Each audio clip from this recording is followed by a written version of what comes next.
Oh, hi, good morning everybody. Just past midnight on Saturday night. And in keeping with Yanis Pipe and Tobacco's suggestion, I'm going to try and get this going from the get-go. So, Yanis had a few suggestions, and whilst I sort of clarified my own style in my VR to him, there's still nothing wrong with taking on board his suggestions, and therefore I want to start talking straight away rather than leaving you guys hanging for a few minutes while I get ready. So a couple of the things also, hi Tim, hi WV, a couple of things also that Yanis said was that it would help if at the outset you could sort of talk about the things that you wanted to talk about, which for my style is a bit difficult because it's a bit ad hoc. It's, as I said in my VR, this is really a chat room. It's a virtual pipe meetup, so anything goes really. But tonight I thought rather than a pipe, I'm going to smoke a cigar. So perhaps we can talk about cigars a little bit more. I know quite a few guys who really do enjoy talking about cigars and wait for it. They wait for that kind of discussion to come about, so we can talk about cigars. I also wanted to talk about cigar saving tools, devices that are designed to save your cigar if it's plugged, tight or difficult. Morning Scruffy. And I also wanted to talk about the extractor, the dust and chip extractor, which I just fitted tonight in my workshop. So that's a little introduction into the kind of things that we could talk about. But obviously the table is open, anybody can talk about whatever they fancy. Pipe Puffer UK, good morning. So I'm just going to take a little swig of coffee first to wet my whistle.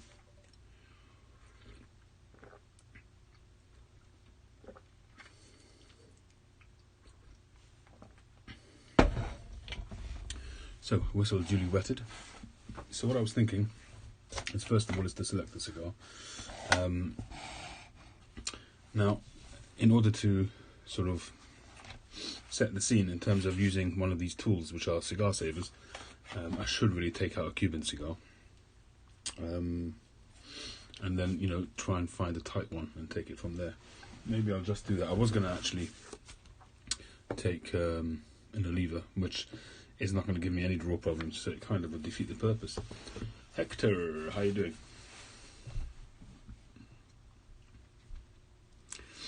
Yeah, I mean, Hector, although I did defend my position, as you correctly said, I don't think it was defensive, but that's neither here nor there. But I do feel that there's nothing wrong with taking on board, hi PA, with taking on board suggestions, and that's why tonight I'm going to try and do that. I'll also try and, if I can afterwards, just sort of flick through, or even as I'm recording, try and take notes of the times, and then just note the times when there is a subject change or something like that.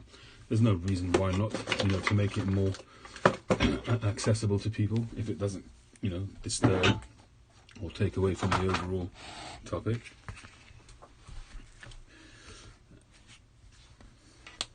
So, in terms of selecting a cigar, I know that if I really want to have a good chance of having not a plugged but a tight cigar, yeah, that's right, Hector. That is essentially what I was saying, but I can certainly try and set the table out and say these are the type of things we can talk about, which I'm happy to do.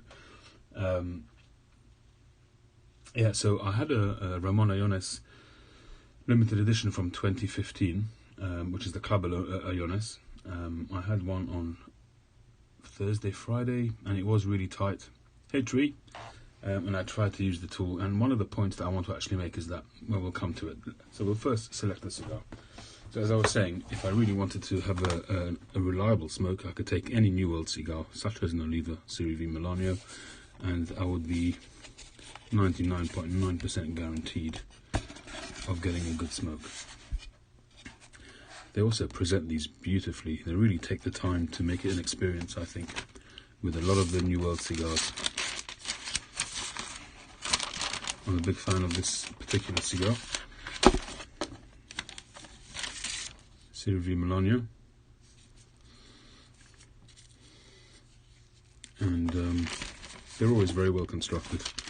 But I think I might well just sacrifice one for the sake of this video. So let's go and find a tight-ish.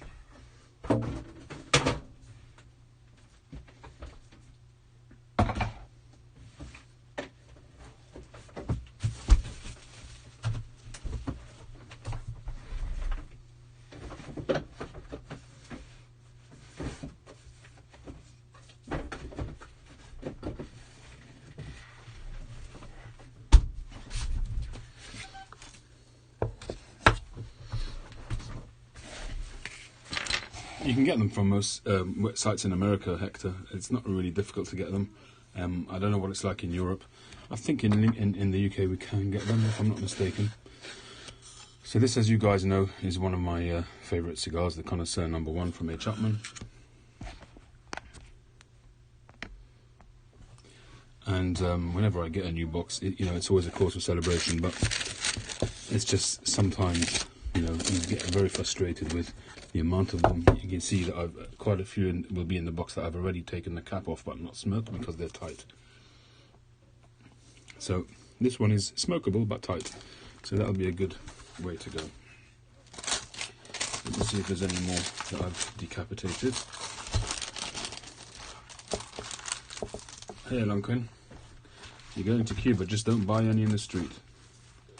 However convincing they may look, do not buy a single cigar in the street. Unless you don't mind smoking the stuff which is swept off the floor. 1, 2, 3. And some of them I've already smoked even though they were tight. So there's 3 there so far, which are tight. So that one is almost plugged. That one, that's really tight. That one's tight but smokable. And that one's a drop lighter and smokable. So perhaps we'll try and go for the most tight one. Let's see if we can actually rescue the cigar. Hey Josh, how you doing?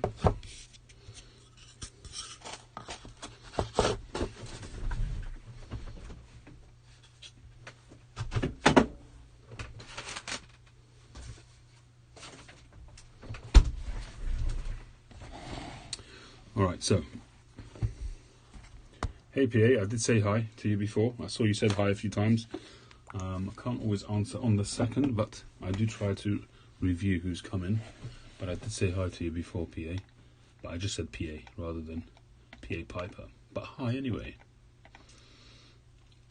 Hi Chris. Hi Joe Fish. Who have I missed out? Tree I've said hi to. Chris Mercer. Alright. Ken, how you doing?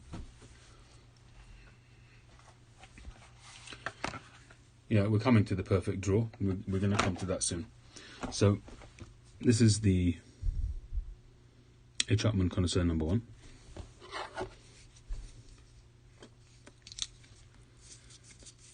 I'm just going to cap it again.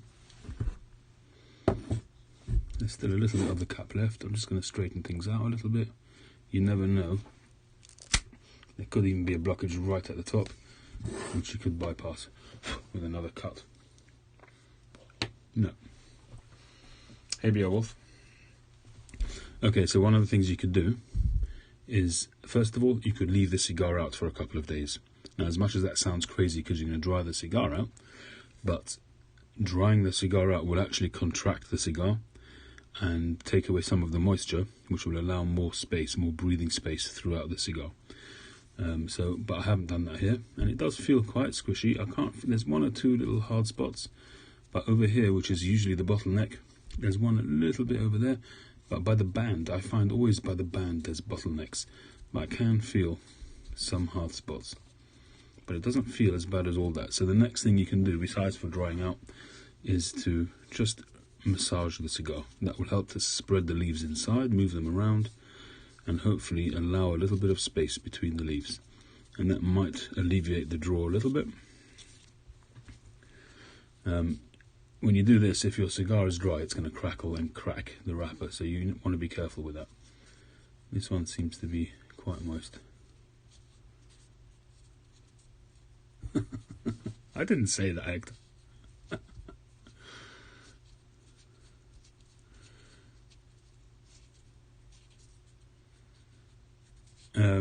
PA Piper, I used to smoke a lot more cigars than I do. I now don't smoke them as often, but yeah.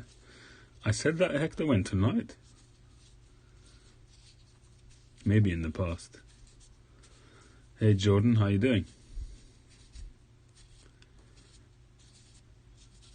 So, we're giving this a good massage.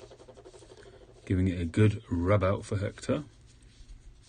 Let's see what the draw is like. Yeah, it could be Hector. You got a better memory than I. Okay, I can definitely feel that there is a little bit of a bottleneck up here. It's really, really thick. So there's a fair chance that we might actually be able to save this one. We'll see. So the next thing is to take out a tool like this. I've used this many, many times. I've had this now for a couple of years, and I've not been a huge fan of it, but put it this way, it's better than not being able to smoke a cigar at all. So basically what you get, forgive my elephant feet of hands, very cracked. These days, no more chauffeur-driven Bentleys, it's now a working man, working with my hands. Look at that. These are very, very sharp sort of edges on this serrated section here. They are very sharp. And they're serrated in the direction that you can push in, but when you pull out, it pulls and cuts the leaf. So, it's quite straightforward. I'm not going to push it in too far. I'm first going to try it up to around the band area and see if that clears it. There's no need to push it more than necessary, because then you could end up ruining the cigar. In my experience, generally, these tools don't work. They work maybe to, I would say, a 20 or 30% improvement. I've not yet had a single cigar improved to the point where I think, wow, this was worth every penny. As it was, I think it was about $40 or $50. Anyway, let's give it a go. So we're going to go up to about this point here. So you just rotate it a little bit as you go in, and you've got to keep it straight, otherwise you risk coming out the side. There we go. You take it out slowly, give it a good chance to grip the leaf that's inside. Sometimes it brings out a big chunk, sometimes it just brings out a few little leaves. When you get a little bit sticking out, you can actually pull it out with your thumb. Go in again. A little bit more, slightly bigger pieces. Go in a couple of times and then check the draw again. So I try to just give a coverage of the cigar. So pull a bit out in each section. There you can see it's pulled a bit of leaf. You give it a tug, and whatever comes out with it, good. Alright, just massage it again. Try to distribute the space that you've created. And it does, it can affect the cigar, and it can, you know, make it a bit mushy, but it can't be helped. Try the draw. The draw is improved. I'm going to try a little bit more. It's kind of like everything, you've got to know when to stop.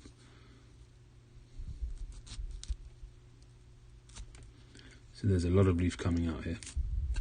A lot of leaf. Sometimes you can actually feel the twig. So there's quite a hole there now. So you definitely need to massage it. Spread things around again. And that knot has definitely gone. That was there before. And the draw is much improved. The only problem is you've got a gaping hole. So we'll see how that affects things. Might affect the burn, the draw in the long run. So the binder and wrapper are still intact. That's important, is that when you use this, is not to get too near the binder and wrapper.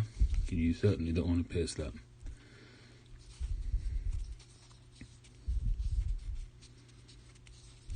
So you just keep massaging it to redistribute the space, the airspace in there. You can be quite manual about it.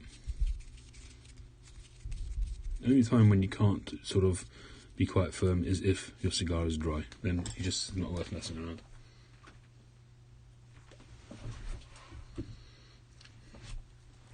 I wouldn't say the cigar is shot if the wrapper comes off. It's not ideal. I've smoked a cigar before where the wrapper's just dropped off, literally peeled off. How they roll them, I've got no idea. They obviously make them really moist and pliable, but they're so thin. The wrapper is like, literally, it's probably 1/10 of a millimeter, something like that. I don't know how they do it. They're really very skilled, obviously. Alright, let's find my lighter. Actually, with this particular cigar, if this one smokes well till the end, I'll be very impressed, because this one is taken out a lot of, I mean, take a look at this. There's quite a bit of cigar leaf there, which has come out. So you never know, maybe this time will be the time that it works properly. Hi, Jeffrey.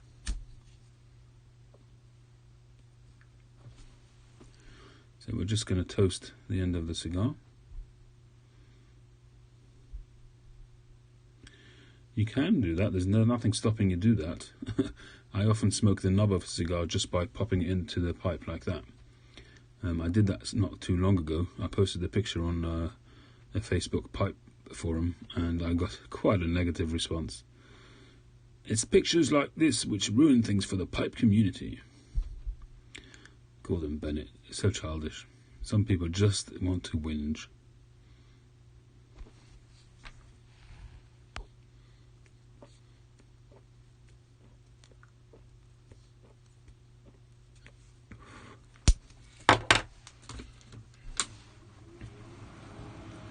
That's not a bad idea, actually. I will keep that leaf and put it into a pipe. I'll mix it in with some Orlick Golden Slice, maybe. See what happens. Actually, it's something I've never actually tried. You know, there was a time when I went on the hunt for a pipe tobacco that resembled cigar, and I never thought of actually taking a cigar, breaking it up and sticking it in a pipe. But I think it might be a better experience, sort of diluted with something, with some, like a straight Virginia or something like that. Yeah, I could believe that, Ken. That's why I'm thinking maybe just to add it to a blend rather than making it the main ingredient, unless you want to dedicate a pipe to it, obviously. Hey, Alex. Haunted Bookshop I didn't find to be like a cigar. It's burley.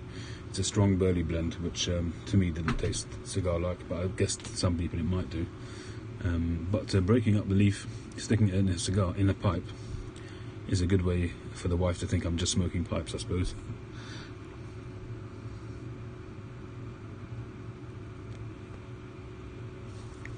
Well, the draw, I'm happy to say, is actually pretty good. I think in the couple of years that I've been using this tool, this is probably the first time it's really, really made a big difference to the draw. So I'm happy I did this tonight.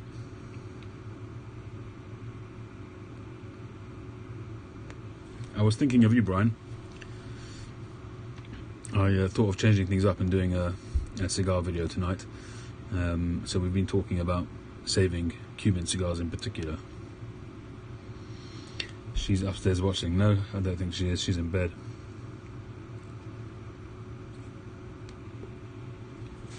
It's midnight here, so this is an H. Upmann Connoisseur number 1.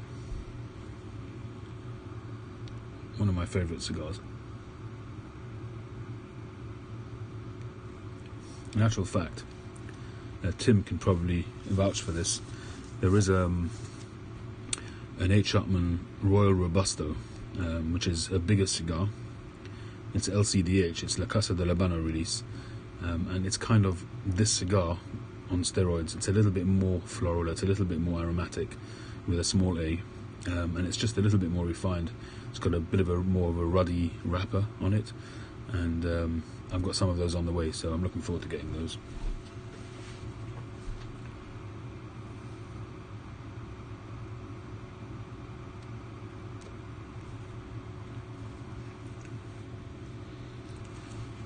So as far as the cigar saving tool is concerned, so far so good, for tonight anyway. To be honest, with Cuban cigars, a tool like this, if you can get it to work, if you're lucky enough for it to work, because sometimes no matter what you do, if the cigar's really badly rolled and the leaf is in the wrong direction, it's really going to be hard to sort it out. But with the cost of Cuban cigars, if you manage to save just a half a dozen cigars with this, it's paid for itself. You know, to buy a cigar like that in the shop here in the UK is going to cost about £18, £20. Although I wouldn't, with the boxes I don't buy here in the UK, but still.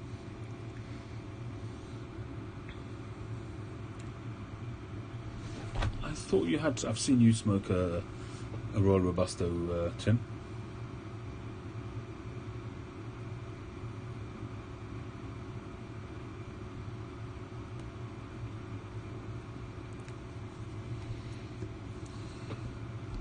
I know you were smoking the Connoisseur A's for quite a long time.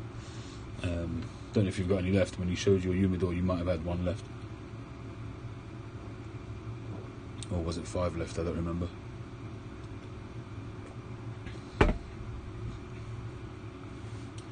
I'm trying to remember if I've smoked the Connoisseur B. I know I bought one, I've stuck it in my Humidor, but I don't recall if I've smoked it.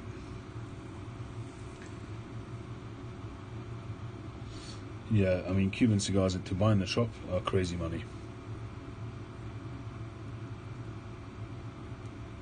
The only time that I buy in the shop now is when I actually go to spend time in the shop, or whether I'm going to the pipe club, or if I've sort of been working in town and I'm nearby or close enough, I'll go there, spend a couple of hours, and buy a cigar. If you want to spend that kind of money on a cigar, £300, all you've got to do is walk up to Davidoff's on St James's, and you can buy loads of cigars for £300 per cigar, and you can buy some for more than that as well. What are the Bs like compared to the As, Tim? I don't think I've smoked a B yet, I'm not sure. Any difference in the blend, or is it just the size?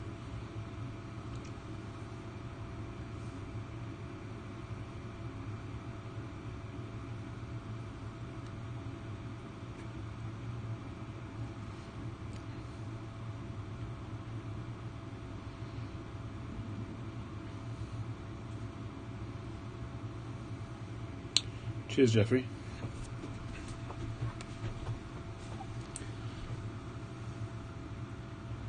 The thing is with Cuban cigars is that it's really hard to say, you know, because it really depends on so much. It depends on the particular crop of leaf that year, and it depends on the humidity, it depends on how you've kept them, it depends how old they are. There's so many sort of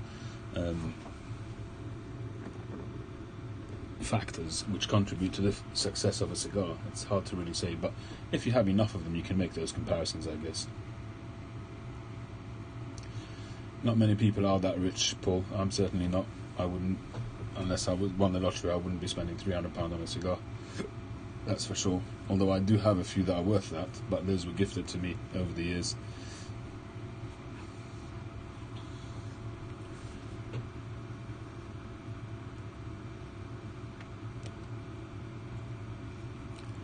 Brian, my top 5 cigars of all time.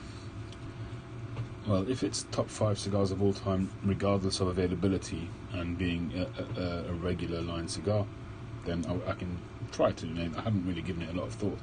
I can certainly mention some of the specials that I've had. So, yeah, I guess so, Hector. And you can always reuse those pipes. Once your $300 cigar is gone, it's gone.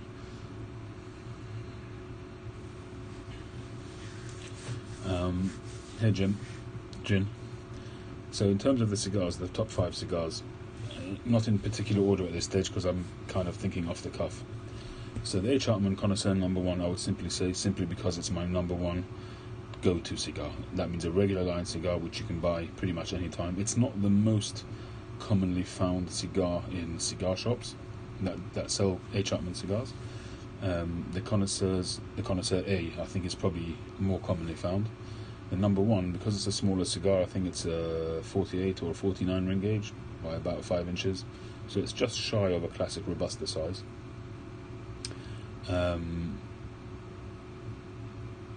But for me, this is my, if I had to choose a single cigar, then probably this would be it, simply because some of the other sort of dream cigars that I've had will be much richer possibly, and it's not something that you'd want to smoke all the time, whereas this one has got enough going on enough complexity, enough flavour, enough richness, enough sweetness, enough sort of essence to it in terms of a floral bouquet, that kind of thing, enough there to keep you interested whichever time you smoke it. That's why it's my number one sort of all-time, sort of any time of the day kind of cigar, because also it's accessible, you can buy it.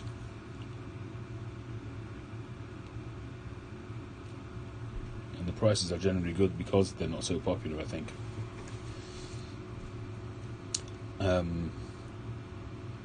The next one would be a cigar which I smoked in the last 6 months or so, and that was Hoyo de Monterrey Double Corona.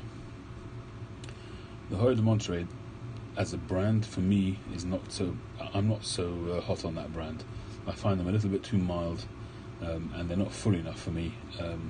Although I don't like very full cigars, but those are not full enough. I find them to be a little bit light.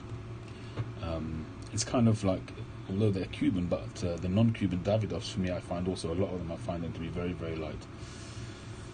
High art.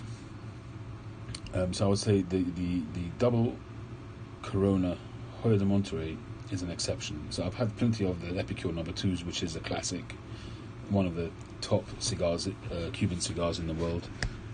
But for me, I just find them a little bit too light.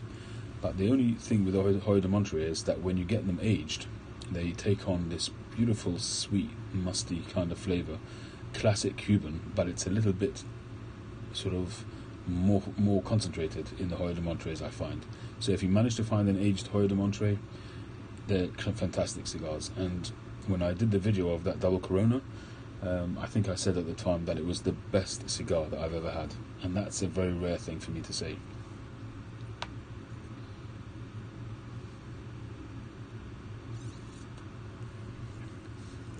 So that double Corona for me would come in one of my top 5 smokes. Next up would be the first Trinidad Topaz, which was a limited edition release. They've now brought out that Vitola as a regular line cigar, which I haven't had the chance to buy yet. But I don't think it's the same cigar personally. I might be wrong.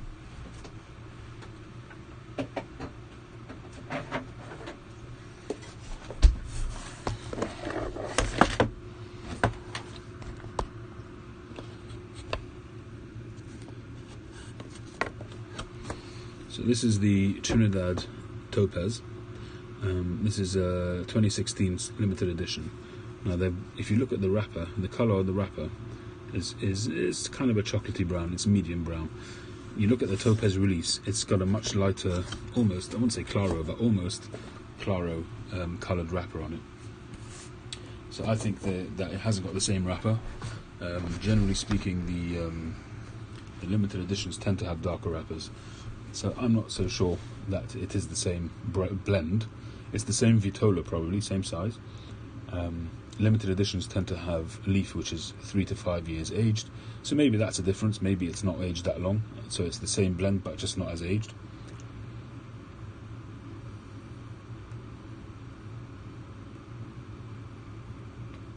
Hey Turf Smurf.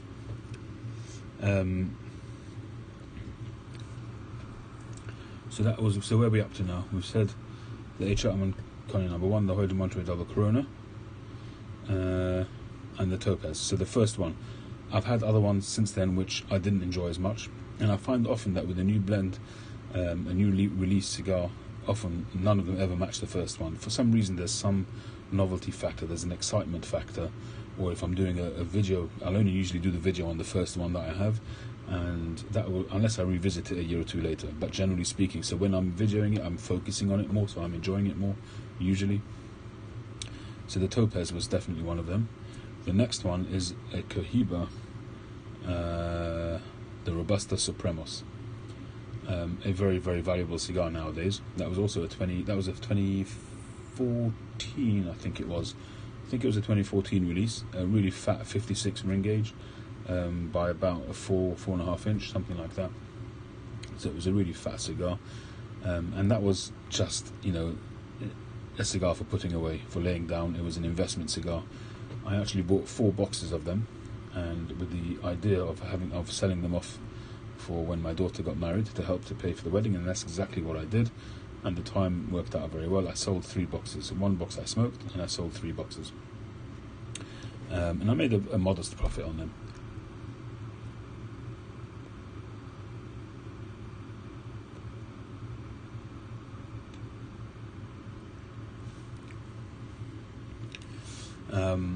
So that's 4. And the 5th one,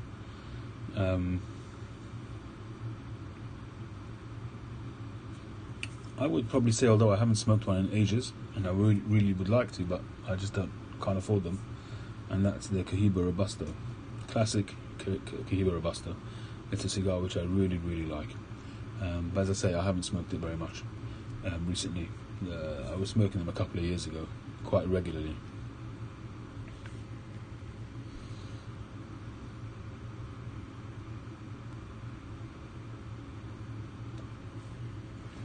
Hey Ken. In terms of the Humidipacks, I do use Bovidas, but I actually use, in my Humidor, I use the water gel things. Hey Kevin.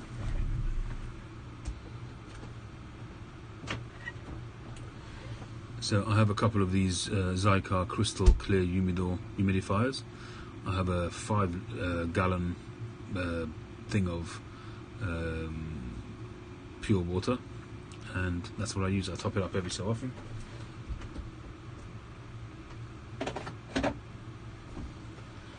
And I've used those for a good few years now, and it's been fine. I haven't done anything to the Humidor. I hardly even look at it. I just literally top it up every couple of months, and that's all I do.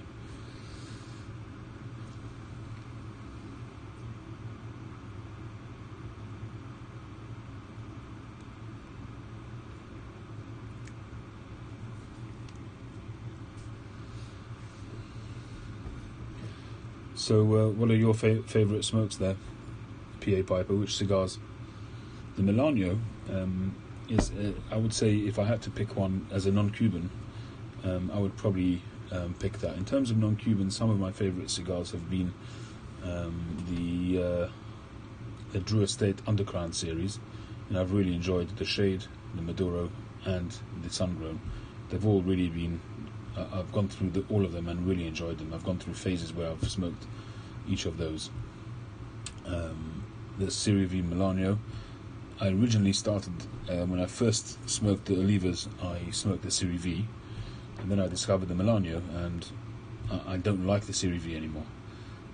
I actually had the Serie V as one of my top cigars at the time, and it was between the Serie V and the Sungrown, which was my top non-Cuban, but now it would definitely be the Melanio, and I find that the Serie Vs I just don't like so much anymore. They're not quite sweet enough. The Melanio's got that extra, almost Cuban-esque sweetness to it.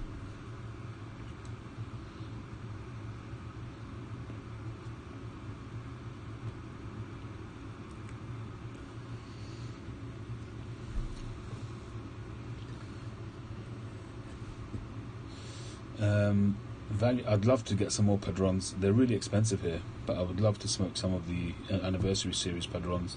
I really would like to try them again.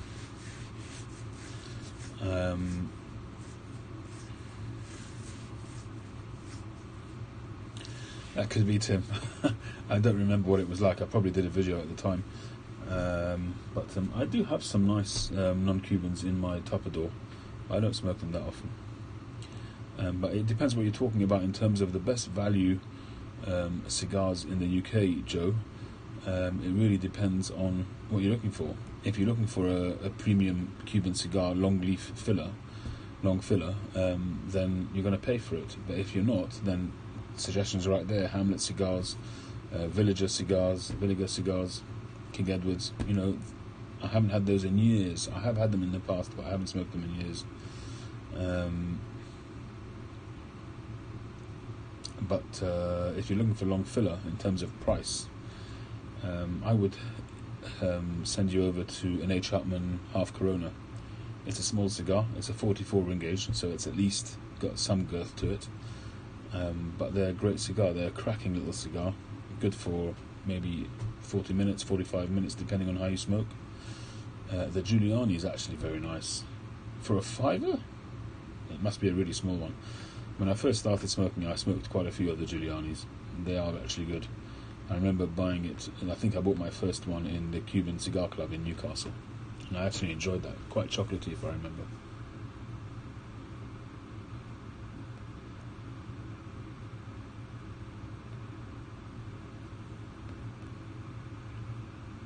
Five-inch. What's the ring gauge on it? The Bolivar PA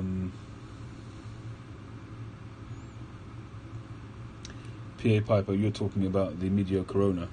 That's a nice cigar. Give it a little bit of age and it's actually a nice cigar.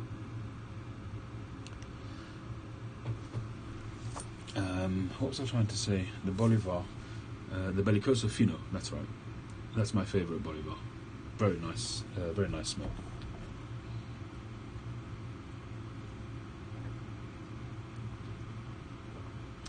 A 42, okay, so that's a classic Moreva Vitola. And that's a good size. I mean, the Monte Cristo number 4s are a 42 ring gauge. I think the 5s are a 40 ring gauge, but the 42 is pretty classic. That used to be the size cigar that was smoked. Nowadays, everybody's off to thicker ring gauges, but 42 was considered a wide cigar in those days. Like 20 years ago, 42, the Moreva, was the classic size. Trinidad or Cohiba? Both. They're both really good. B6, B67. Yeah, 42 is good. Also, price-wise, they tend to be quite a bit cheaper. Yeah, 50. Anything over a 50 is going to be a mouthful, and it's nice for on a special occasion. But I agree with you. 48 to 50 is my preferred size. Even 46, but 48 to 50. Tonight it's YTCC art.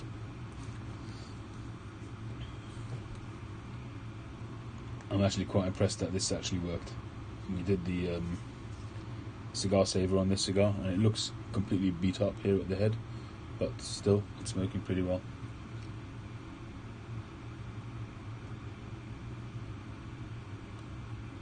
In which respect, B67?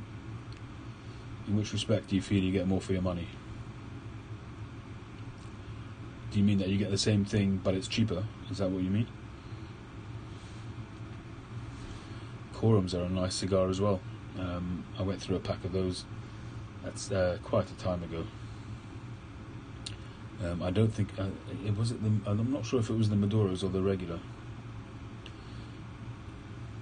Yeah, B67. The difference is the flavour. It depends what your preference is. So in terms of price, the Trinidads are marginally cheaper. They're also quite an expensive cigar.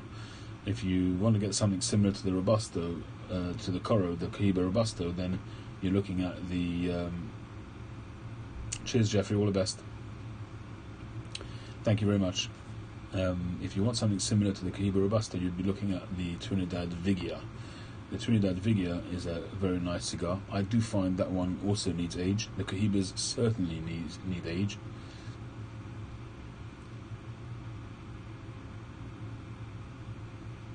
But for me, the flavour of the Cohiba is better than the Vigia.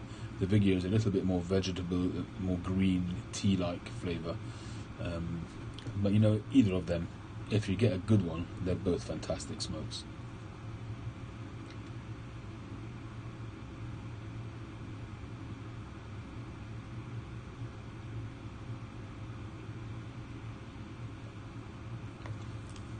By the way, Art, I did manage to get round to watch that video of the squashed tomato pipe. But the messaging is very sort of intermittent on BRTV. I've struggled a little bit with... I've tried to sign in with that chat kind of software that is running there, but I've struggled a bit. So I'm sorry that I didn't comment on it, but I have watched it, and thank you very, very much. I'm not sure if I left a comment. I certainly tried. Maybe it worked, maybe it didn't. But I appreciate the video and the shout out. Very, very cool of you. Thank you. And I hope you're enjoying smoking the pipe.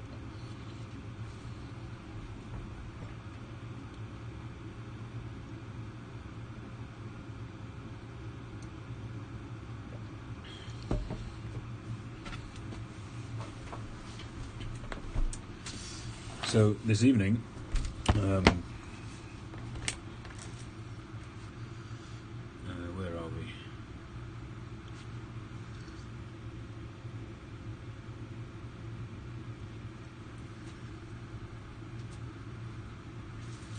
So this evening I installed an extractor. I bought an industrial, sort of a trade version of their one of their extractors. They've got a pretty good selection of extractors.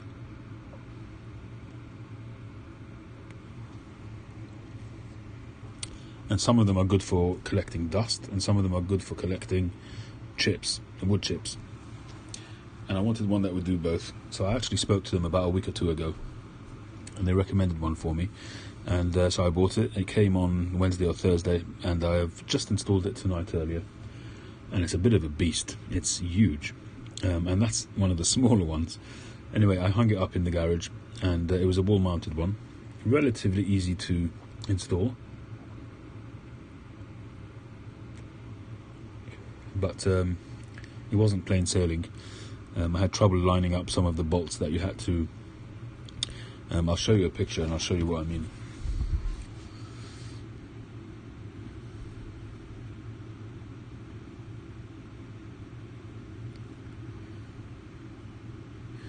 So there's the whole thing. So the motor is up there, and all the sort of whizzing around bit happens in that grey area. So you've got a fan in there, and that whizzes round. The motor is the black bit there. This is the filter, and there's your bag, collecting bag. And just look at the door, and look at the size of it. It's almost the height of the door. It's actually fitted higher up above the door, but it's actually almost the height of the door.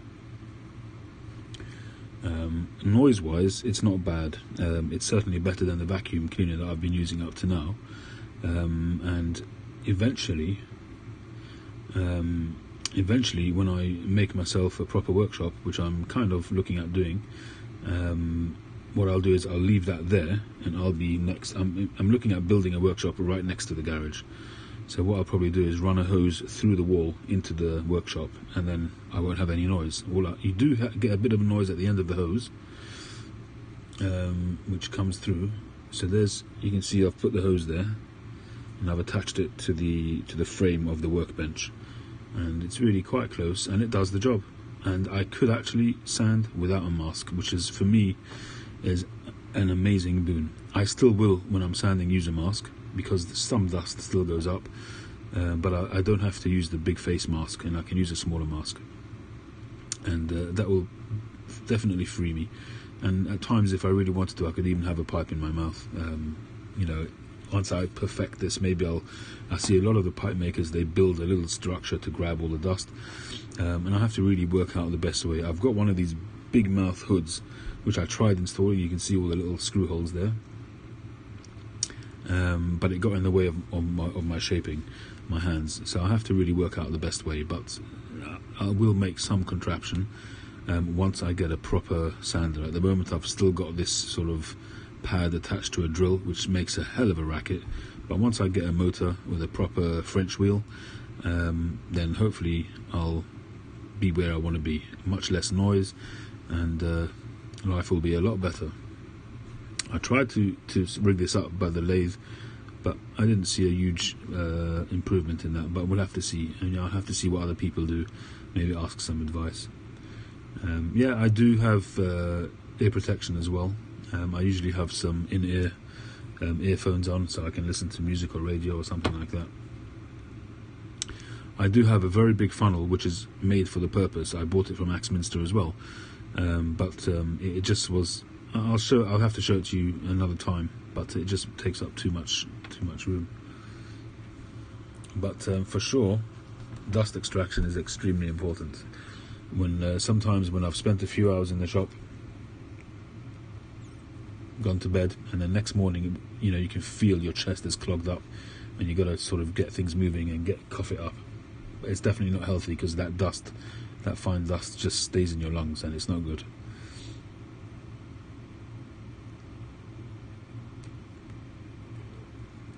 Cigar smoke's not good in your lungs either, but that dust. You certainly want to keep everything to a minimum. So overall, it wasn't too bad to put it all together. It was very, very heavy. I got my son to help me lift it up. Once I got the bracket bolted to the wall, I got him to give me a hand to lift it. And there was a bit of faffing about, but we got there. It wasn't too bad. And getting it working was really... When I first tried it on the lathe, and I thought, well, this might have been a bit of a waste of money, because it didn't really collect it. But when I put it... I mean, I may not have been sort of sighting it in the best possible way, so there's obviously playing around to do. And I guess once I get the workshop sorted, I probably will make some kind of housing for the lathe so that it's not completely in the open. So if you imagine this is the lathe, I'll put a bit of wood there, and a bit there, so it's kind of enclosed except for the front. So it'll kind of limit the amount of spray of chips all over the place. But, you know, when I have a more of a permanent home for my setup, all of these things can be planned out in much greater detail.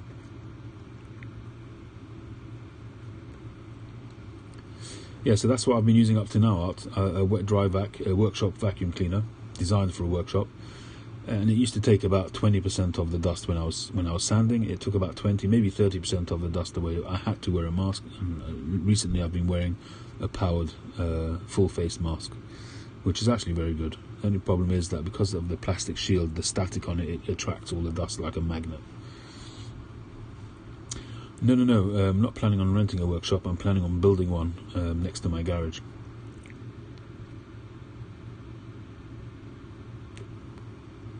I've got a space of about 8 feet wide. Lengthwise, I can go pretty much as long as I want, almost as long as the garage. So I can make a really nice run of a long workbench of probably, I don't know, maybe 15 feet or more, and then a return. So I can make plenty sort of workbench space, and then the garage I can use as an overflow, because although the garage does get used for other purposes, the vacuum, the big machine that I just showed you, could certainly stay where it is, and I could put the hose through the wall into the workshop, so I won't have the noise of that motor. And but please God, when I get a sandblasting unit, I'll have to do something similar, so the compressor could be out of the workshop, because the noise of that apparently is very, very loud.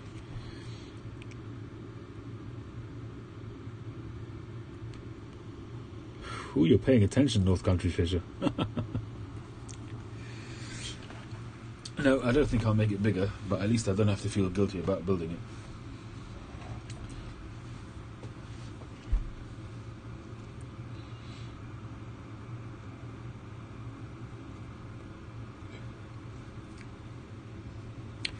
Yeah, I mean, that's really one of the might be one of the main reasons why, if I ever don't end up getting a sandblaster, that would be the reason. Is that from what I've had feedback from quite a few pipe makers, is that whatever size compressor you get, it's never enough, and you need to get a really big one so that you can work continuously. Otherwise, you're blasting for a minute, and then the compressor's playing catch up, and it stops, and you've got no power left, and then you have to wait till it builds up to the pressure again, and then you go again, and it can be very frustrating.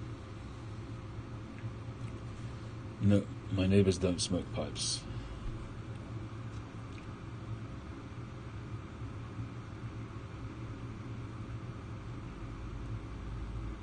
Oh, you mean the nozzle from that, Art? They don't advise it, actually, funnily enough, which I've never really understood. You get 100mm, it's quite big, so it's 4 inches, I think that is, 100mm. So it's quite a wide aperture.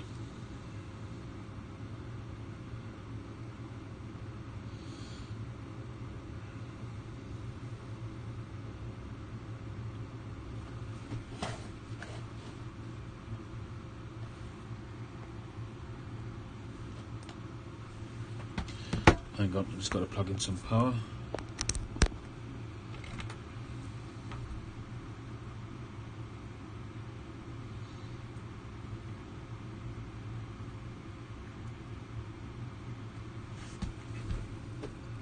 Thank you, Art, that's really nice of you.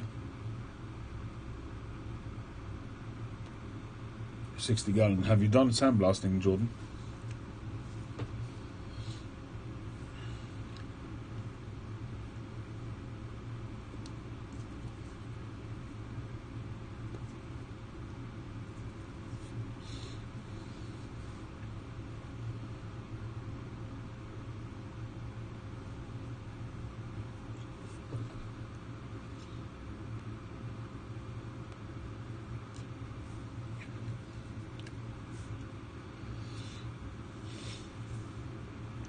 Well, I'll be pleased to see your progress on that, Jordan, because it's really something that I'd like to do myself, sandblasting.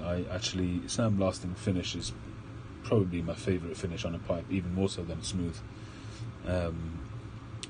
But so far it's not been on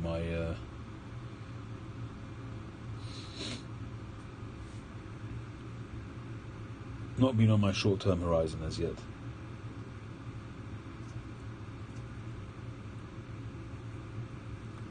I think what I might need to do is to actually find somewhere that I could actually use a sandblasting. I know in America it's quite a thing that you've got places where you could actually just go and make pipes. You pay a rental fee or something, and you can use all the tools and everything.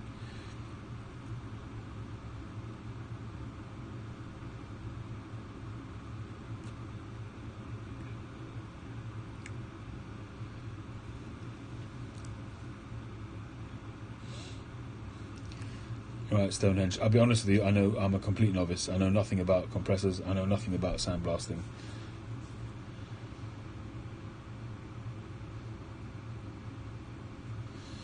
Thanks, Art. Is that the flame one that you're referring to?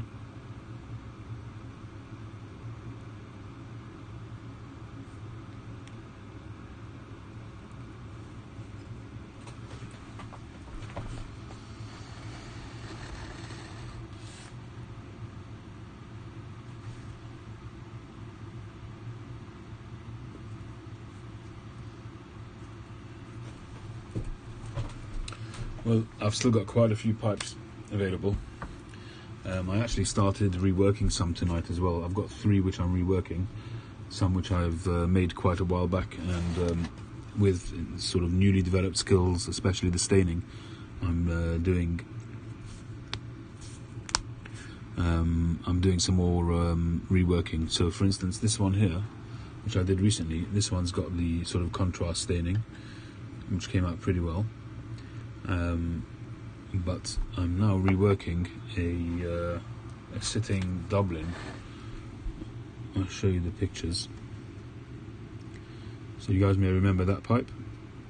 This pipe has got some fantastic grain, and although it looked nice before, it will look fantastic once it's got a contrast grain. So I've put the undercoat on, I've resanded it, I've also shaped the thing a little bit more. You can see that line there. I've shaped the junction, the stem and shank junction, which should also make the overall look better.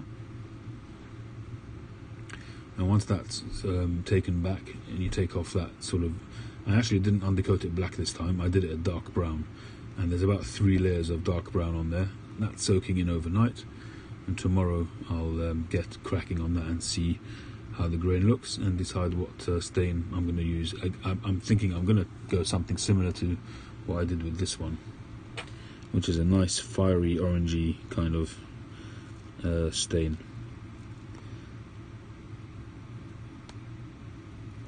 I've been very close to firing this one up quite a few times, this pipe. Really like the way that came out. But instead I ended up smoking the Raphael Dublin, which I made on Thursday, I think, or was it Wednesday?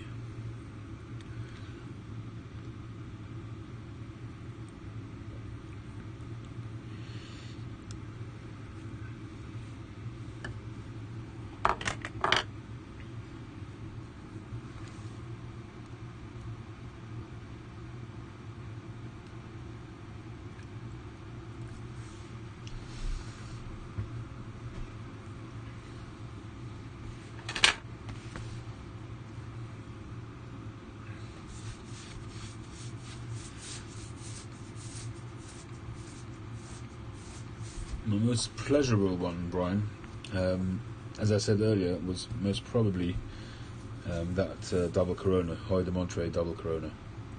I do think that was the best cigar that I've ever had, at least that I can remember. I've had some fantastic cigars, of course, but that was one that's really stuck in my mind as being probably the best cigar. In terms of a lot of people attach cigars to events. I don't have that many like that because I tend to smoke alone most of the time, and if not alone, it'll be inside a cigar lounge rather than, some people smoke at certain celebratory times. I'm in the middle of reading a book by Nick Hammond, Around the World in 80 Cigars. It took me a while to get into it, but I'm really enjoying it now. And he's got some, if they're all true, he's got some amazing memories attached to his cigars. Unbelievable, some of them.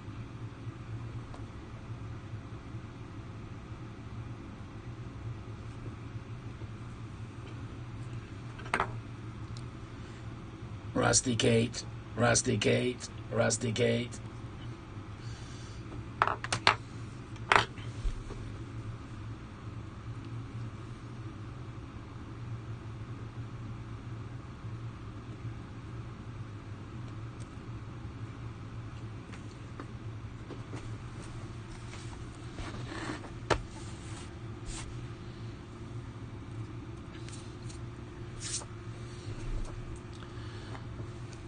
I've been thinking about this since I've made it, and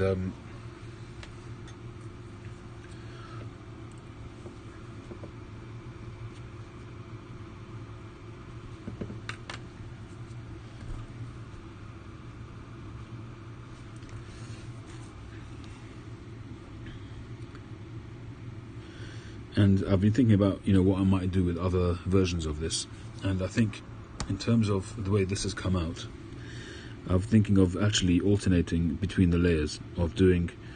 I was going to do this section here rusticated, then smooth, then rusticated, smooth, and rusticated, and I thought that would actually look really good. And then that kind of got me to thinking to another stage or another pipe of doing like a chimney, a shape of a chimney, like one of these big industrial chimneys, these curved things. And I was thinking of actually doing this but in smaller sort of layers, and then putting vertical lines in and making them look like bricks and making it look like a chimney stack, and then colouring it sort of black and sooty at the top and then bringing it down to like a red brick. All of these thoughts were running through my mind over the weekend. I might do that, we'll see, make that as like a one-off kind of idea.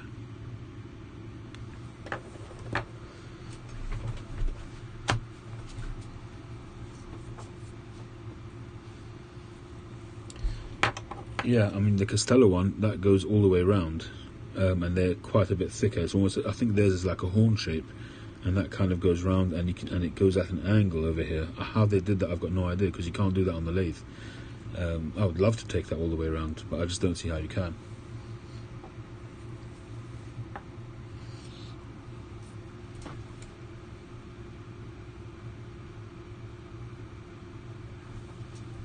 Just as a one-off, Hector. Yeah, I don't have a website. That's the bottom line. So I can't show all my pipes in one go in any kind of easy fashion. I can give you a quick rundown now if you like.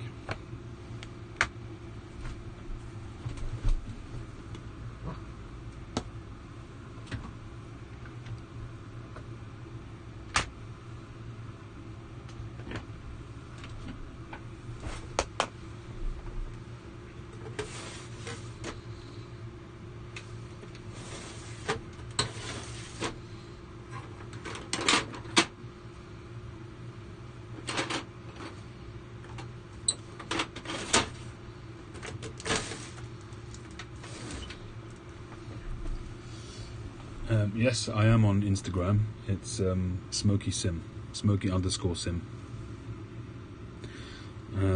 Okay, so the pipes that I've got available at the moment are as follows. There's this one which I reworked. This is a pot. This was the first time I used a band of some kind which I made out of acrylic rod. Really cool. And nice contrasty, kind of going from light to middle to really dark. So that's number one. And we have this nice sitting stubby poker, really nice grain. This one really ought to be restained to bring out that fantastic grain on the bottom there and the side grain there. So I might redo that one as well. That's number two. I'm running through these very, very fast. Hi Mike, how you doing? There's the next one, which is a Volcano. Also fantastic grain on this pipe. Nice shape. Plateau on the bottom. Bird's eye there. Bird's eye. Should really, you know, all of these could really be restained, but this one, the grain is pretty good as it is.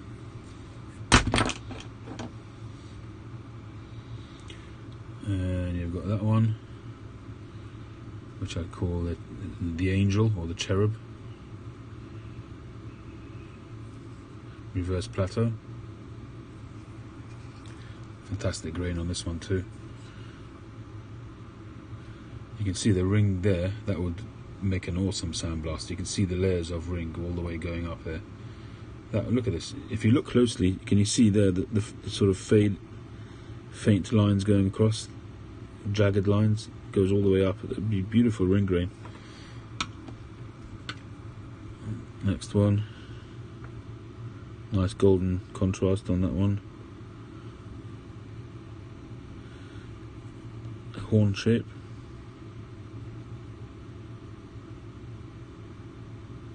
Again, nice grain there. Reverse plateau.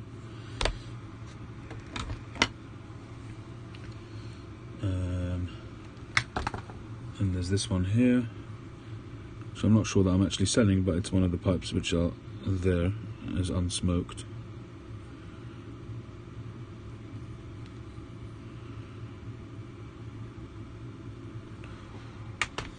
Then there's this one here.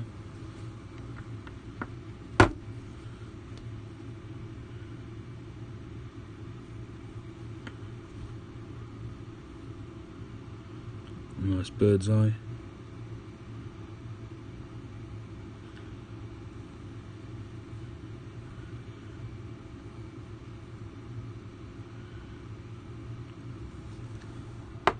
And it's a sitter, that one.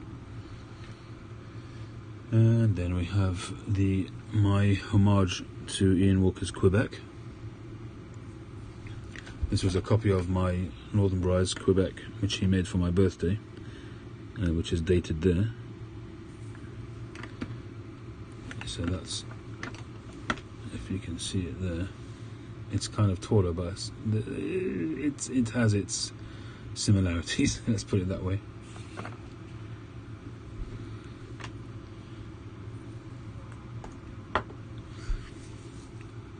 Then we have this little fella here. And this is a stem which I cut myself, a hand cut brindle stem. Look how slim that is. That will be a very, very comfortable smoke for somebody. Nice cross grain, well, kind of a flame grain. You got a little bit of a line there, but it doesn't go through. It's just a line, it's not a hole.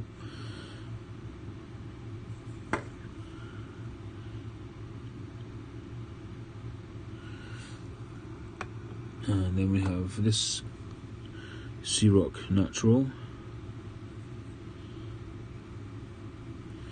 I mean, they would sell, I just don't show them really often enough. You know, I basically put them up once on a video when they're made, and that's about it, and it gets shown occasionally on a live, but that's about it. There's really nice grain there. This one, look at that. This one I could actually stain the smooth part. It would look cracking.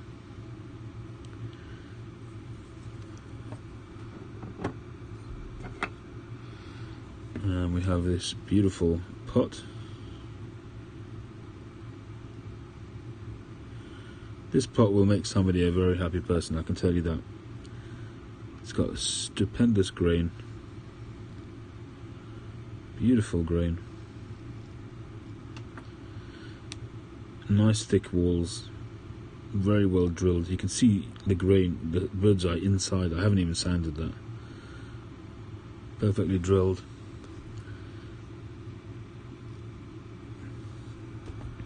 I think that's about it. Maybe the odd one or two knocking about. Which there's the couple in the workshop which I'm working on now.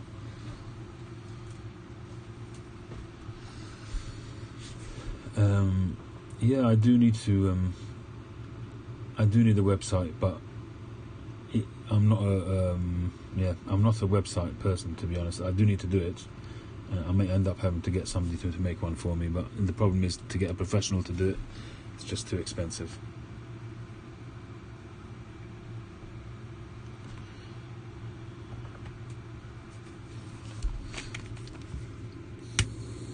Yeah, I definitely have to do something, whether it's Etsy or Facebook or eBay or all of them. Definitely have to do something. I might do eBay because it's what I'm used to. The problem is that they nick a chunk of your money, but that's life.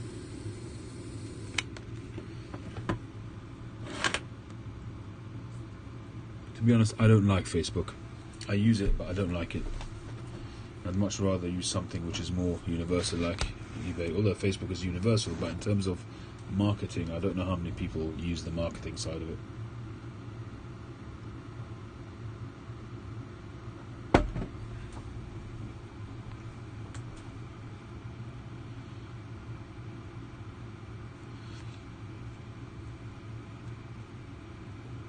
Yeah, but my kids don't.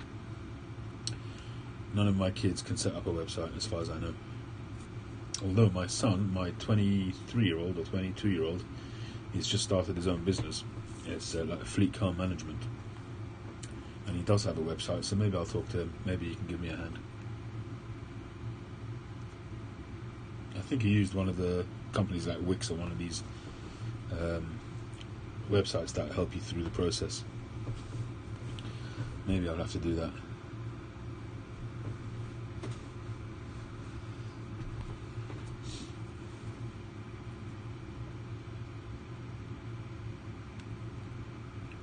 Yeah, North Country, something like Wix. There's Wix and there's plenty other companies that do it. Yeah, I do need to do it. I'm fully accepting of that.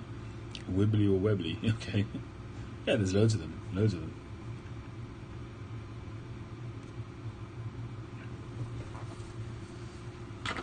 I'm assuming, Mike, that you had yours done, though.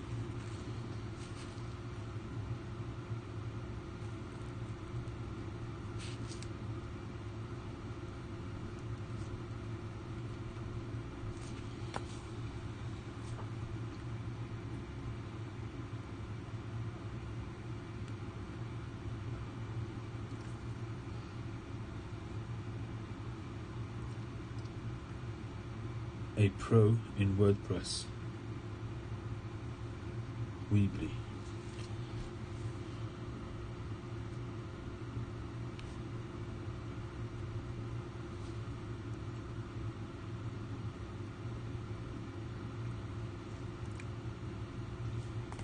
Oh, you use the pro in WordPress, right? Okay. I think WordPress is more of a professional kind of platform, isn't it? Right. Yeah, I got that.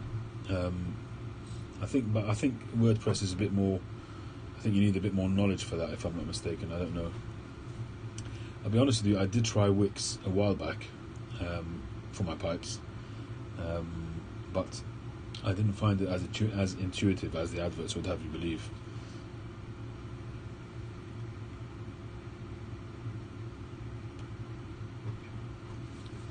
I don't even have a website for my photography, and I did pay somebody at one stage a few years back to create a site for me. But I think it's easier now. In those days, I would have had to have really learnt quite a bit of programming in order to update it, and the whole point of the photography one was to really update it almost on a daily basis with anything that I'd been shooting, especially if it was news stuff in the news or events, that kind of thing, which was very topical and very current. But it just didn't work out. The difference with Bishop's pipes is that he's selling pipes at £20-30. I think that's probably the biggest reason why he moves pipes, because they're cheap. really cheap.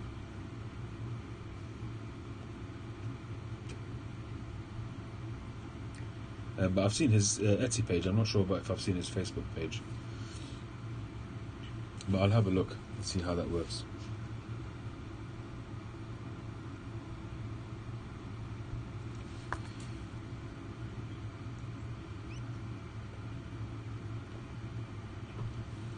I'll have a look at Weebly as well, Tim.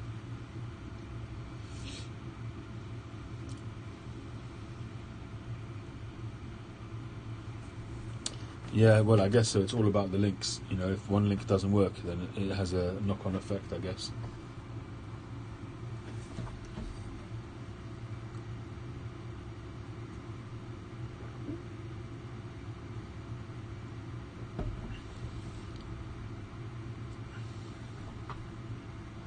GoDaddy's another one I've looked at in the past. Thank you for reminding me. Definitely going to look that up again.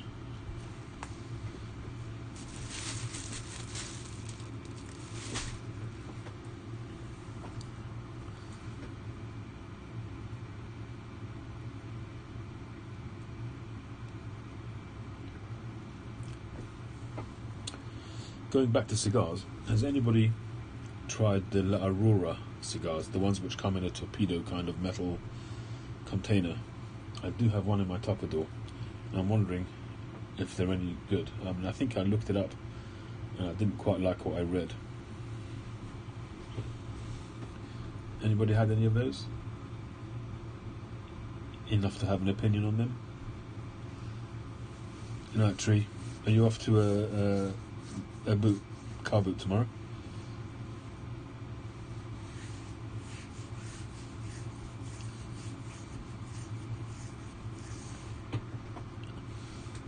Are you having that meet-up that you were talking about?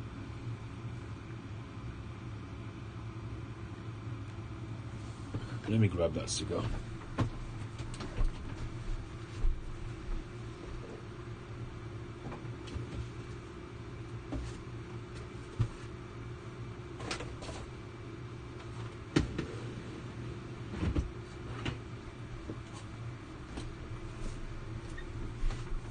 Oh, good for you, Treat. Give regards to all of them.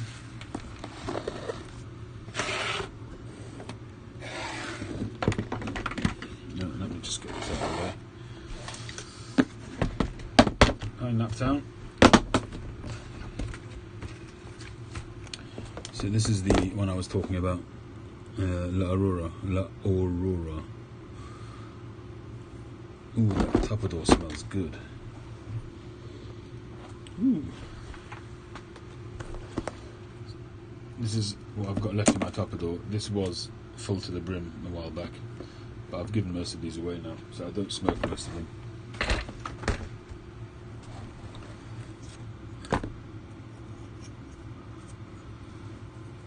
It's an attractive looking cigar. Torpedo.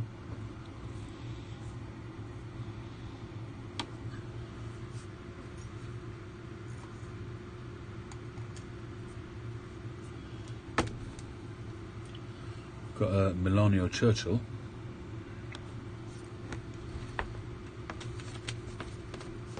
I bought these a while back. This is a Trinidad Grand Cafe. Actually a very tasty cigar. It's a boutique cigar. I think I got 2 or 3 of them, and this is the last one I've got left.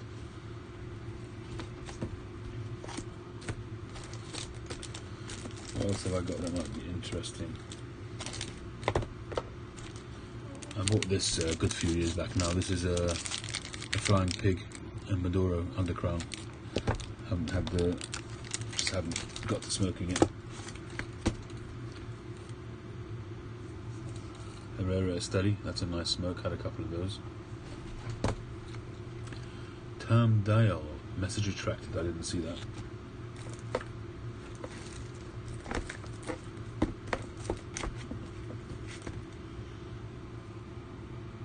Serie V, Oliva, mashed up foot.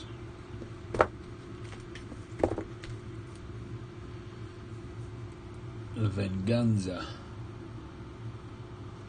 That's Cornelius and Anthony. Couple of undercrowns. What else?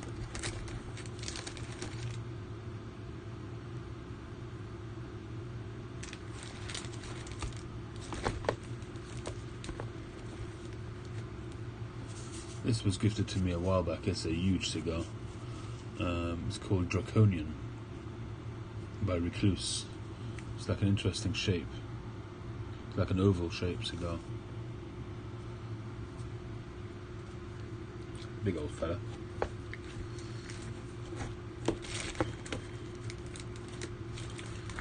And this is a Brickhouse Maduro, which is got an Israeli celebration for the 70th anniversary, which I think Izzy got for me, I think, if I remember correctly. This is a Davidoff Nicaragua, which I bought a while back. It's been in my Tupperware a long time. Look at that plume on there.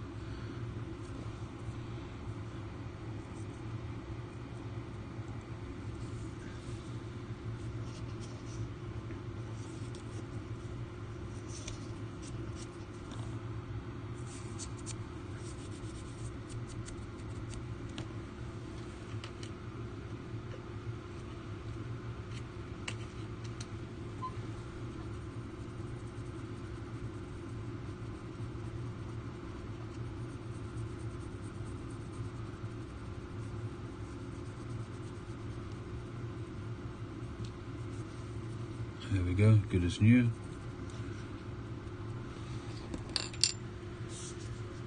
Hey Chad.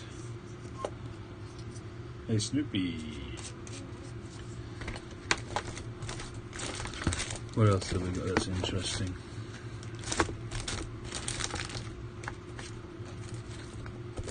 I did have some Opus X's which I gave away because I don't like them.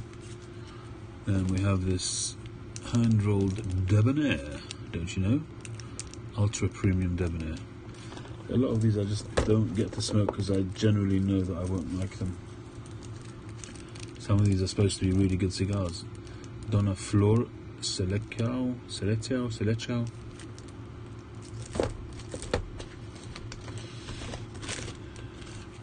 And this one, I've shown this one before. This is a Dunhill aged. This is a Dunhill aged Maduro, and the reason why it's in there is because this was the first ever Dunhill cigar sold at the Dunhill shop.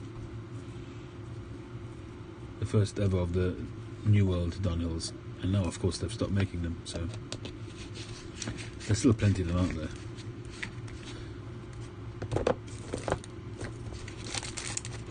Yeah, that's about that.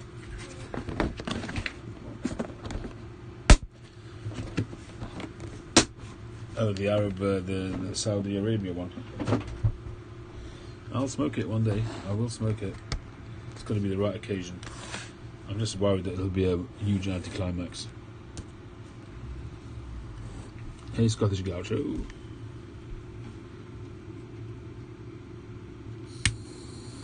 Where are you, Scottish Gaucho? In Scotland?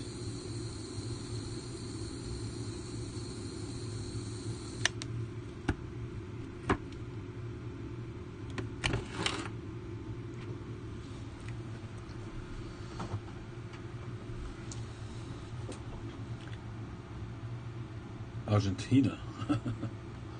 Oh well. It does sound very cheap.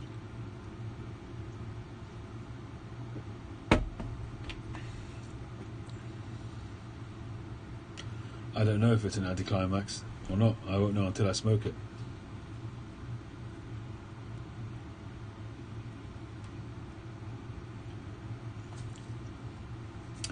I have noticed some Bahikes on some of the internet sites have come down in price. I think I Havana's had some, and they're not as expensive as they have been in the past.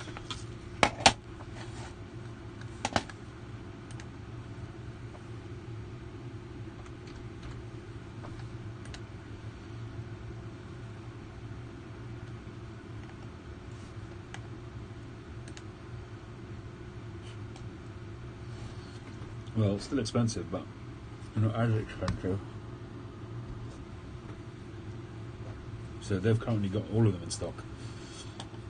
The Bahike 52, $797, $800 effectively. So you're talking about $80 per cigar, almost $100 for the 54, and over $100, like $110, $115 for the 56. So yeah, it's still expensive. But if you buy them, you can very rarely find them in the shops here. But when you do find them, they are very expensive.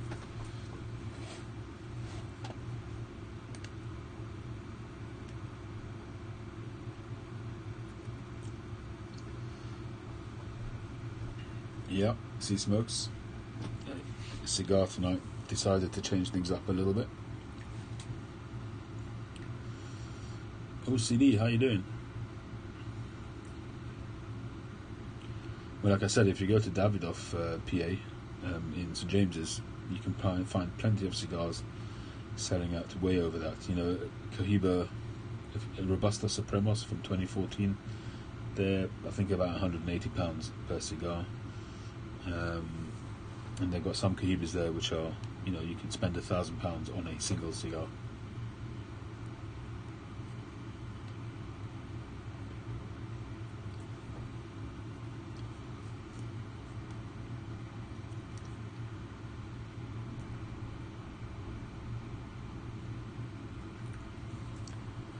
Well, I hear you there, PA, because you know, I've been enjoying the OGS recently a lot.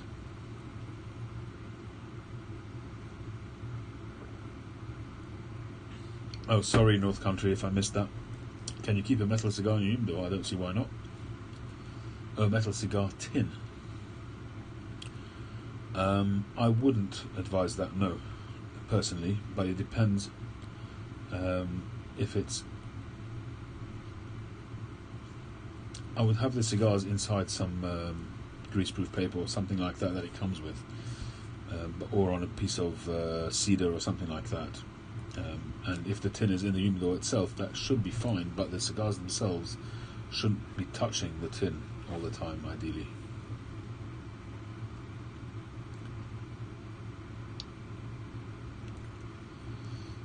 The VA slicers, yeah, I bought some of that recently. I'm leaving it to stew a little bit. The first time I tried it, I wasn't that impressed. It's okay, it's just a very, very run-of-the-mill. I mean, I don't want to spoil it for you, you see how you go.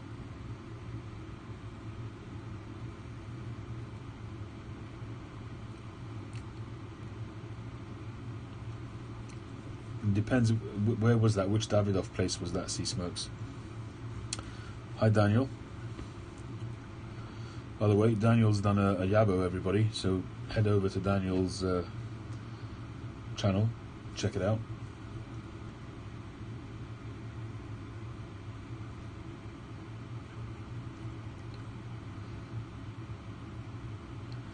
Unfortunately, Sea Smokes, pipe tobacco is not high on the list on any of the shops down there. None of them really know much about the tobacco. They'll talk to you about the cigars, and I'll be honest with you, you know, even cigar merchants, a lot of the times, you know, they'll really just, you can tell they've just about learned the names of the different vitolas and different cigars, but they don't know that much about them. Some of them do, and it's great when you can chat with them, but some of them don't, and they certainly don't know much about the pipe tobacco. And that's the same across. I wouldn't say that one shop is worse than the other. Pipe tobacco is not high on the list, that's as simple as that.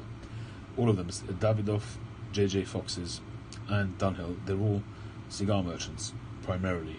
They sell the pipe tobacco as well, but they're primarily cigar merchants, so they're not going to know much about the tobacco, the pipe tobacco, I'll be honest with you. They only sell it because they're a tobacconist, but it's not their biggest sellers.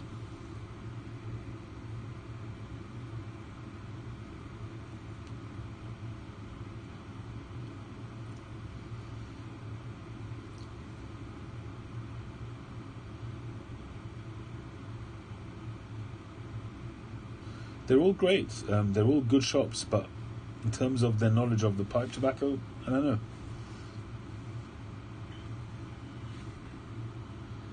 They're all nice shops, you get good service, they're all very helpful. I'm not dissing them in terms of their service, but just their knowledge. JJ Foxes have got good knowledge of cigars. They all have good knowledge on cigars, but not so much on the pipe tobacco.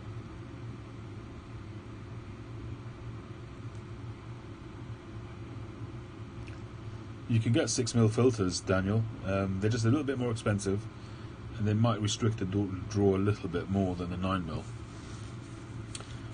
But you can get them. You can get the white elephant ones, or whatever they're called. They're available. They're the Meerschaum ones, I think.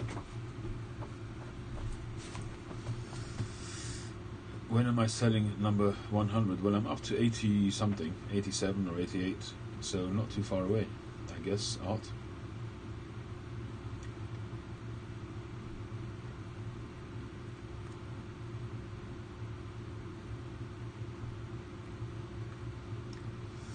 Beowulf, I'm not so sure it's the markup that's insane, it's the tax that's insane.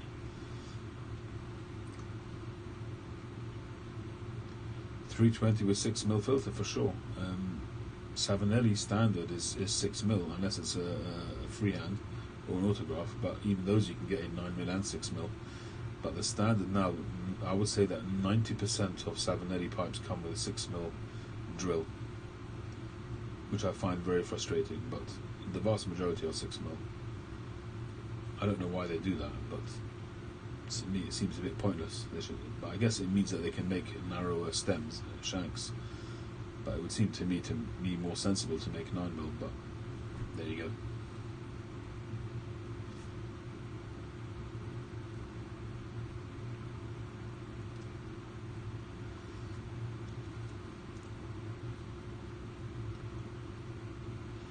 Chacums are a good pipe.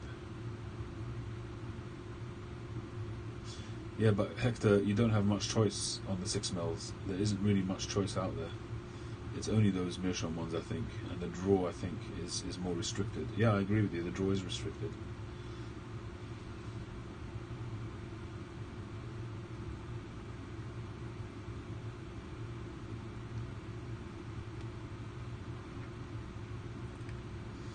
Cheers, Tim, you too.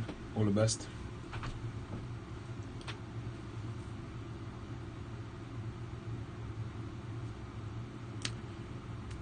Yeah, I'm not sure of the difference, Hector. Have you tried them both? The Meerschaum and the charcoals? Alright, on both or just the Meerschaum ones, Hector?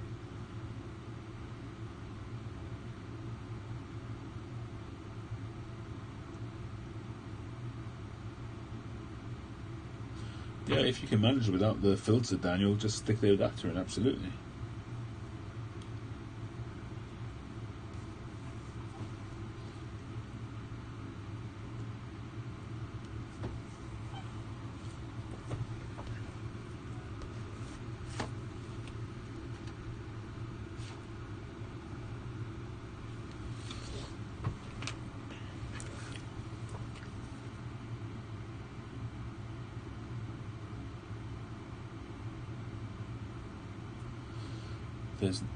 There's too much original quality and what's not so.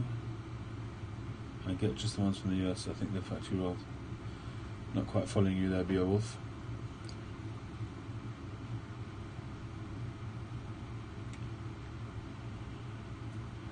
Oh, I see. So it's just the fact that it's narrower, so they've only got room for the 3 holes.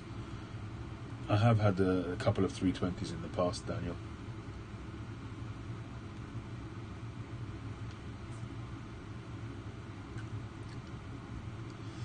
I mean, I used to smoke my 606 without a filter. Before I went over to filters, I used the balsa filters for a while, and then I just stopped. I found them to be really expensive, the balsa filters, and I smoked it without, and I didn't have any problem. Effectively, you're having like a mini calabash, a reverse calabash in there. You know, you've got a little chamber for the smoke to cool down a little bit, perhaps. I don't know why more people don't use it like that. So even a 9mm, which will give you a bigger chamber.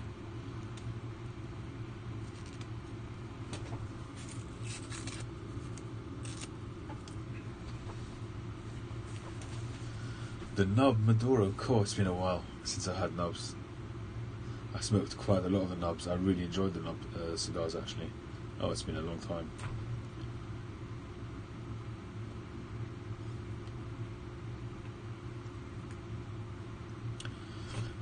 Beowulf, the difficulty is that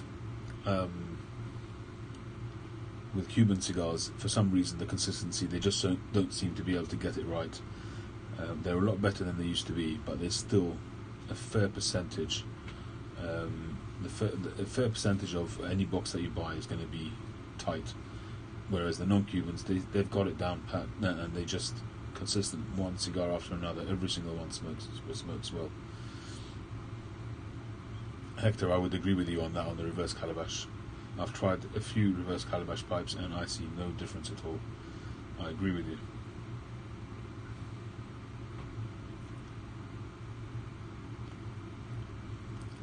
Yes, Daniel, if it's non-coated, you will get that woody flavour for a while. It might take a half a dozen smokes to just give a little bit of a thin coating to your bowl, and you should be alright after that. It's one of the reasons why I use honey as well, even though you don't get a flavour of honey, but it just gives you a barrier between that wood and the tobacco.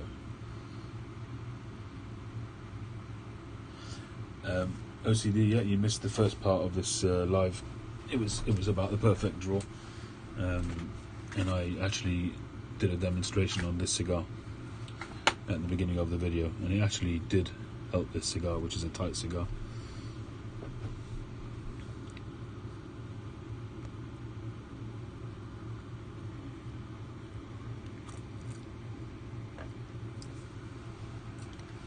Essentially, I didn't have great sort of success with the perfect draw historically, but tonight it actually worked well. I have to eat humble pie and say that it worked.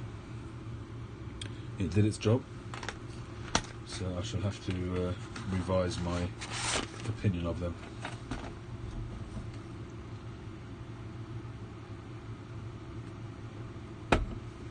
No, Daniel, not really.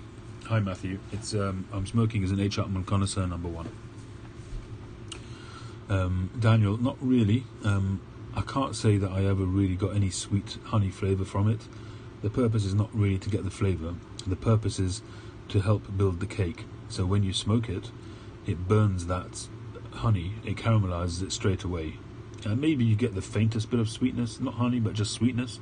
But the idea of it is it helps to speed up the caking process. And if you've smoked that pipe once, just give it a wipe out with a paper towel, and you can still do the honey coating, and it should help.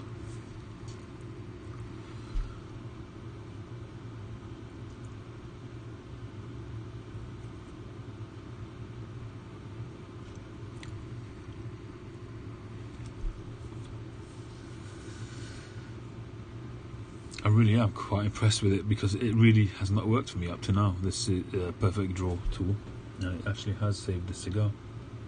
And it could be to do with the cigar as well. Some cigars you just can't save them, you know.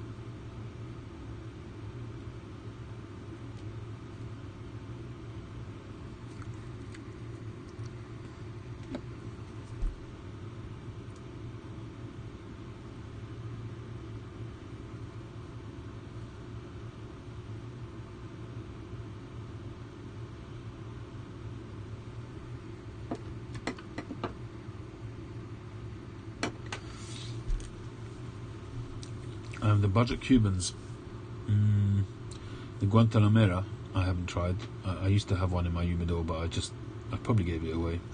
I'm a bit snobby that way. But I've tried the Viguera. At the time, I didn't really like it, but it was probably fresh. So maybe some people I've seen on Facebook and places like that saying that with age they're pretty good.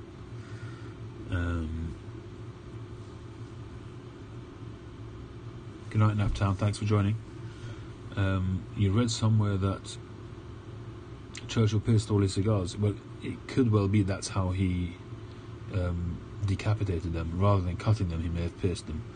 My first experience with a cigar many years ago, probably talking about 30 years ago, was exactly the same. I knew nothing about cigars. I didn't know about cutters, anything. And all I did was I took a match and stuck it in the end. There was a torpedo. I think it was a number 3. Romeo and Juliet, and I just pierced the tip of the cap with a match, and I smoked it through, and it was fine. It's just one of those rare cigars which was really easy to draw, and I enjoyed it at the time. I did wrap them in tape. It's laughable when I think about it now. The Jose Piedra, I've had those as well, but I've not smoked them. So I don't know, I can't answer you on that. The 606, otherwise what I've had the 114. I think Hector's got one of those. Is it the 114 or 118? It's a straight billiard.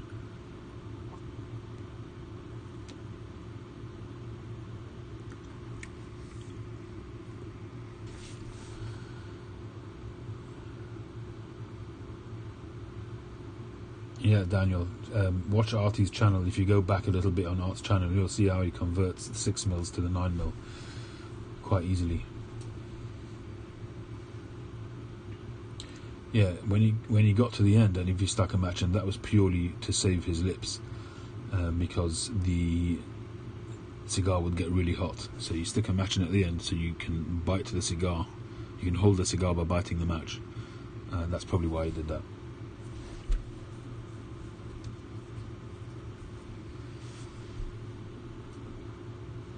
No, I didn't make any pipes today. Today I installed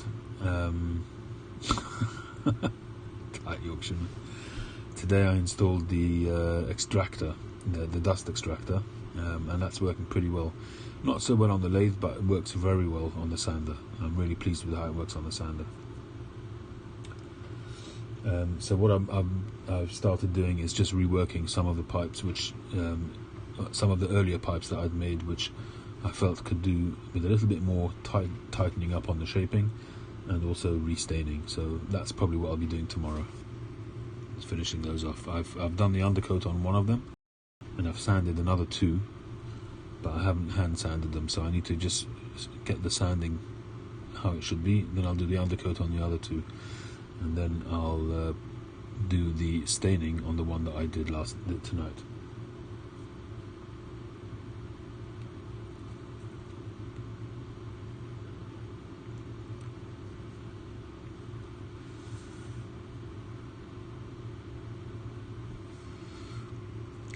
Well, I've made a fair few bent pipes. I'm not shy of doing those.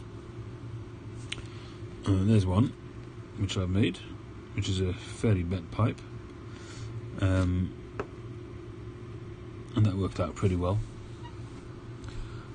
Bent pipes, you just have to be a little bit more careful and a little bit more precise on the drill to make sure that that the draft hole comes out okay. And this one came out really, really well.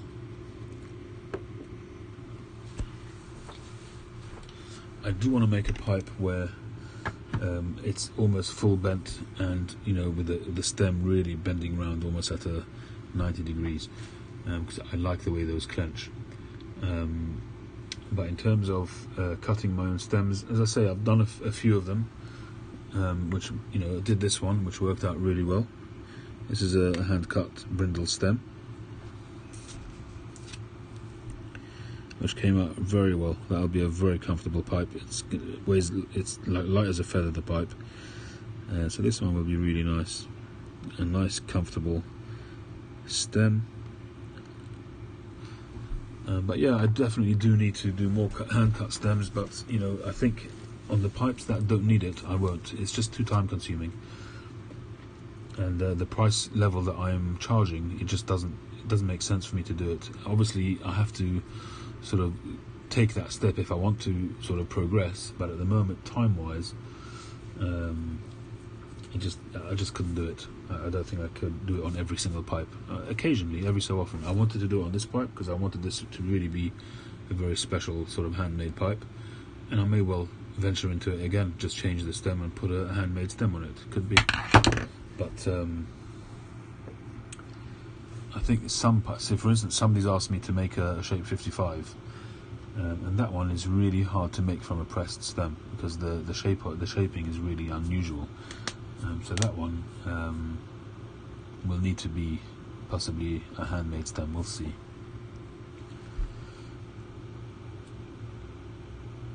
Thanks for asking, Art. My daughter's doing absolutely fine, and my wife. It kind of plays up, in every so often. She's been having problems with her knees, and she's just had an MRI last week on one of the other knees. So we're waiting for the results on that. But overall, she's okay. Thanks for asking. They're not all the same size, Stonehenge, but they range usually from 18 to 21 mil. That's most of them, but sometimes I'll do as narrow as 16 or 17 mil, depending on the pipe shape I'm going for, and depending on the size of the block. If I'm working on a really small block, I'll make a really small bowl.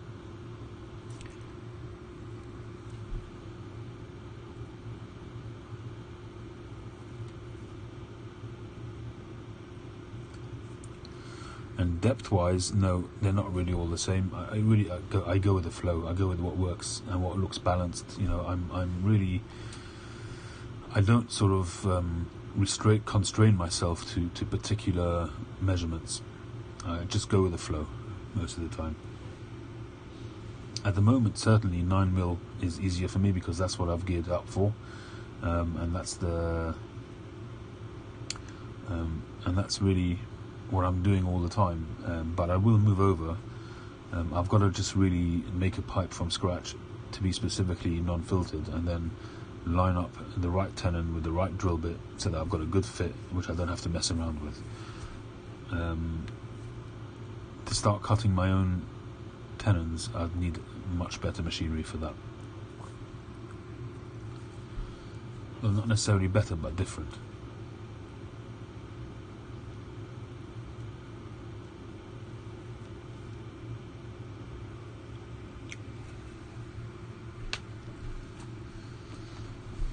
What, you don't like a bit of Nessun Dorma?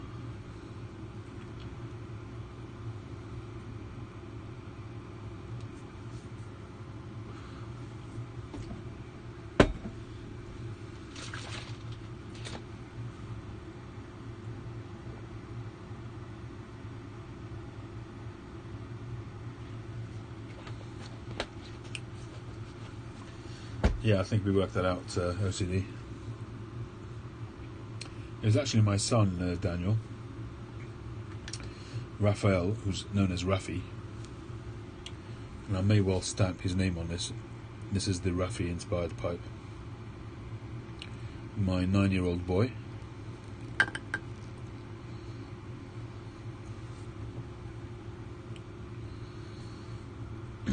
Well, he could trademark his Briar cigar design, but there are plenty companies that make Briar cigars. It may not be the same design as his, but it's not unique.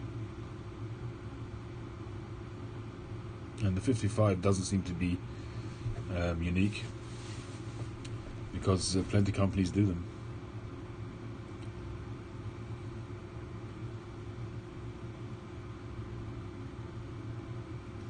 And the companies that do them probably all connected to the origins.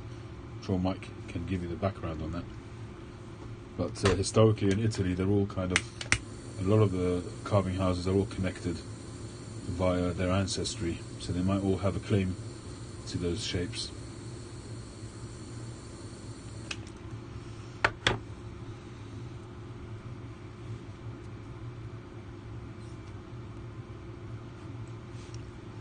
The oval chamber, I don't even know how you would do that.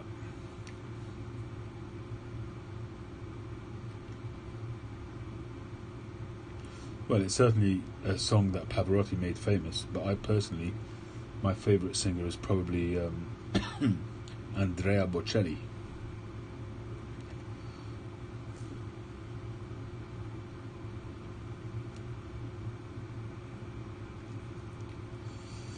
I really, really like Andrea Bocelli. I haven't listened to it for years, but I used to be completely hooked on him, bought all his albums.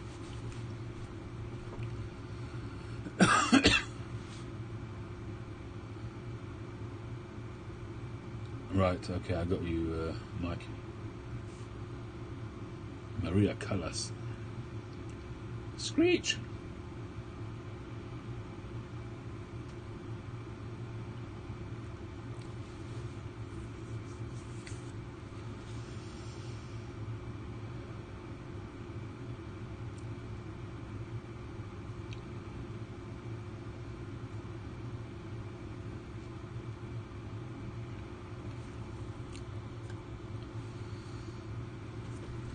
Well, everybody, any other questions before we wrap up?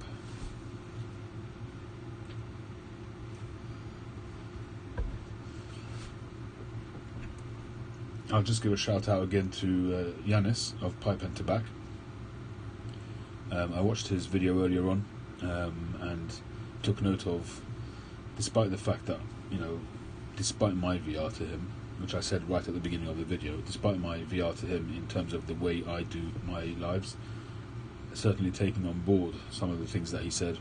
So at the beginning, I started straight away without leaving a blank gap at the beginning, and also spoke about the things that I would be speaking about during the video. And I've been taking some notes in terms of the timings when we spoke about various topics, and I'll try to put that in the description. So definitely taking on board some of that. Yanis, thank you very much for all your suggestions, appreciate it. And I think they're good suggestions. And the suggestion to put the timings on various topics, I think, is a great suggestion for people who want to look at, especially on long lives, like a couple of hours long. It's a good way for people to be able to just look through.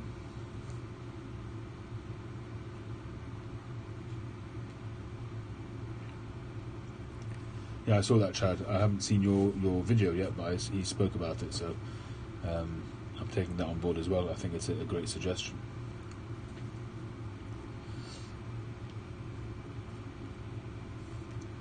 Makes a lot of sense.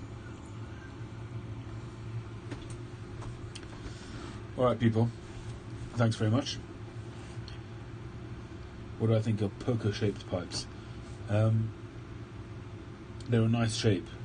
I don't smoke them very much, to be honest. I